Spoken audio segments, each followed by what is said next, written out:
साहेब वाईट वाटतंय, हे कुणी काम केलं नाही. अहिल्या देवींची जयंती कुणी साजरी केली नाही, पण अख्ख्या देशात साजरी होते.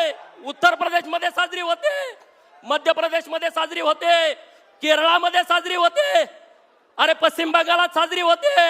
एकमेव महापुरुष अहिल्या देवींची जयंती अखंड देशामध्ये साजरी होते. मित्रांनो, आम्ही तुमच्या कायम ऋणात राहू. अहिल्या देवींना तुम्ही इतका सन्मान दिला, कारण अहिल्या देवीने काम सुद्धा या देशासाठी केलं होतं, कुठल्या जातीसाठी केलं नव्हतं. अखंड हिंदुस्थानासाठी काम केलं होतं, अखंड हिंदुस्थानासाठी.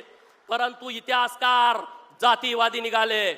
इतिहासकारांना लिहू वाटलं नाही.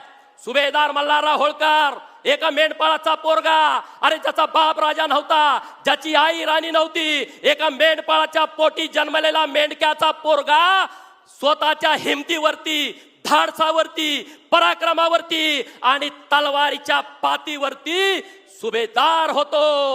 आणि महाराष्ट्र नव्हे, त्यांचं गाव सातारा जिल्ह्यात आहे होळमुरुम, त्यांचं मामाचं गाव आहे नंदुरबार जिल्ह्यामध्ये तळोजाला. पण मध्य भारतामध्ये जाऊन सगळ्यांची दानादान उडवून देतो.